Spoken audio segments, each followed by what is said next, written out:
Welcome back to Nerd Wars, and you guessed it, episode 3 of the Acolyte was as bad or worse than expected.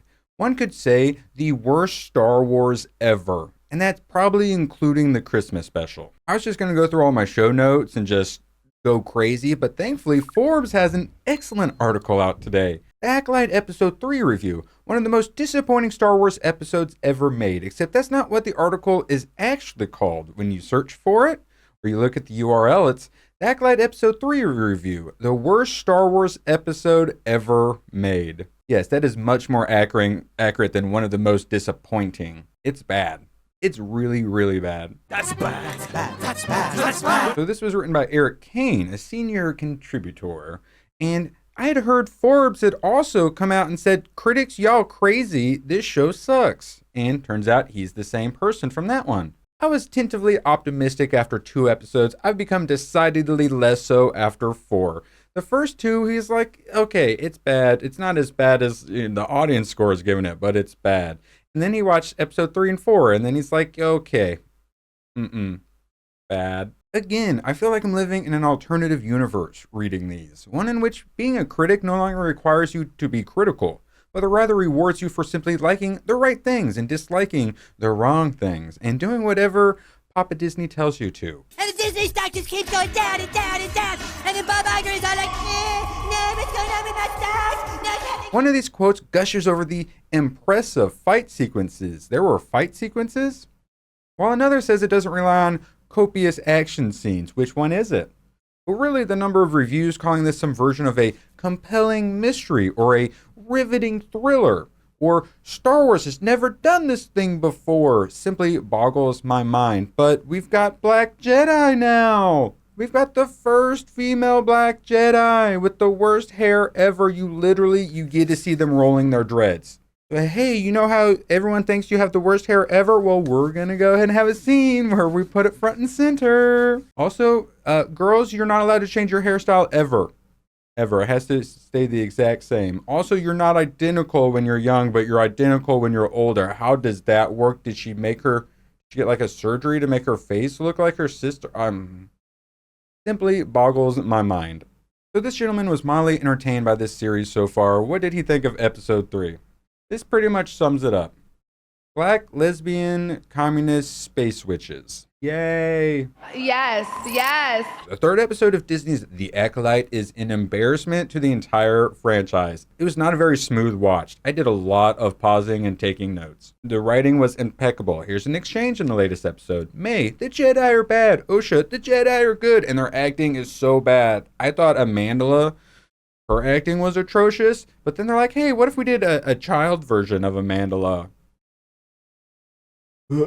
And they don't even look like each other. They're not identical. Later, the same 2 characters, the twin protagonist / antagonist of the story, which you'd think you'd get some good actors or actresses for. Instead, we got an asterisk? So they're children in the flashback episode. Yay, I love child actors. Say to one another, what have you done? What have you done? What have you done? I didn't even write it all down. I just skipped it. I want to ask Disney the same question. What have you done? What you done to our boy? This entire episode is a bad joke. I can't believe you're being so racist. We learn that Mae and Osha live with their mothers in the Society of Witches, all of whom are female. And they don't have a father. How did that happen? And there are some promotional photos with the Zabrakian female who I was like, hey, I keep seeing her. Maybe she's the other mother. Turns out she is. You can get people force pregnant. How can you do this? This is outrageous. It's unfair. I hate them. Oh yeah, spoiler alert. It appears they were conceived using the Force with dark magic, but she insists, oh, the Jedi hate us because they think we're using, the dark ways. She literally turns a Jedi's eyes black and makes him like drop to his knees at one point. But it's totally not dark magics, bro. But yeah, we totally do this dark magic ritual and then we permanently tattoo little girls on their forehead. It's not dark magic though. Bigots. Force using witches are also apparently frowned upon in this galaxy, which they do get somewhat correct. There were space witches. Jedi were also a little, they didn't like other people using their magics. Only they was allowed to use the Force magics, which is why the witches call it the thread. Oh yes, they call the Force the thread, and they capitalize the T. It's the thread, bro. The thread is female. I'm getting dark side vibes here, yes, but don't worry. She insists she's not dark side, and then at the end, she's like actually good. She's letting Osha go with the Jedi. So it's really weird. 'Cause she's like super dogmatic and serious, but then the Zabraki woman, then all of a sudden she's the one who's like taking things extra serious because the strong black woman will not parent the kids, and because of that, Mae ends up killing them all because they won't parent the kid. Oh, you did something bad? Oh, here's some ice cream. I'm sorry, spice cream. And why? Why were the kids acting up? No father in the household, I said it.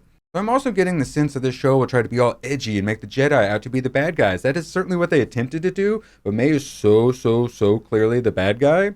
These people don't understand good and evil because they are evil. Some nerds are very not gay and are very threatened by gay Well, that's stuff. true. But Yeah. in my world, nerds are gay. Okay. Bush and Mae fight with one another constantly, are very irritating throughout the episode. Irritating is indeed a very nice way to put it. I wish they both fell in the hole and didn't come back. Osha doesn't want to be part of the lesbian communist cult of space witches. She wants to go leave and be with the Jedi.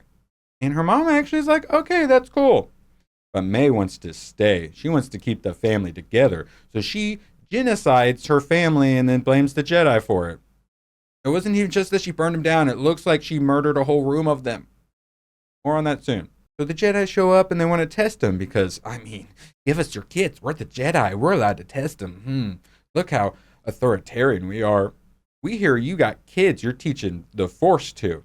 No, bro, we're not. It's called the thread. We're just teaching them the thread. But Osha's like, no. And turns out her name's Verosha. Can we just change it to Verosha? Or Oshi, please? Osha. Oh, my God. And then Mae is Mayho. And the girls are going to lie so they don't get split up. But Soul convinces Osha not to lie. And then, well, she comes out and Mae sees her. She knows. And Mae is upset and threatens to kill her. It's escalation. Like, bro. And this is the one who's going to kill all the Jedi to blame the Jedi. It's their fault that I killed everyone. So she takes Osha's book, goes outside of the room, closes the door and locks it on her, catches the book on fire with a lantern, and then somehow giant fire, we'll say force powers, that spread the fire all along the stone building. I believe he complains about that as well. He's embarrassing. The fire spreads throughout what appears to be a stone cave. Force fire. And then everyone's dead, which we'll show here in a second. It seems clear that there's more to the story, that somehow the 4 Jedi are somehow complicit. Even the Wookiee. Then they're all on like a broken like catwalk bridge thing. And oh no, everything's rumbling and we got like earthquakes and stuff going or something. Explosions? I don't even know. And they're on the opposite sides of the bridge. And oh, look how well this is shot. It's like, oh, the good and the bad. There's sisters. I would say arguably the gayest Star Wars, I think, by a considerable margin. And Mae is still being the worst. And the acting is still the worst. And then they fall, but Soul is able to save Osha, but Mae falls. That's why he thinks she's dead. But she's perfectly fine at the end, of course, because, of course, the only people who die in this universe are Carrie-Anne Moss, the one person we want to see. What a disaster. Please like and subscribe. My channel is under attack from black, non-binary, lesbian, communist space witches. And comment, too. Yes. Thanks for watching, and please follow the algorithm on your way out and support the channel by becoming a YouTube member.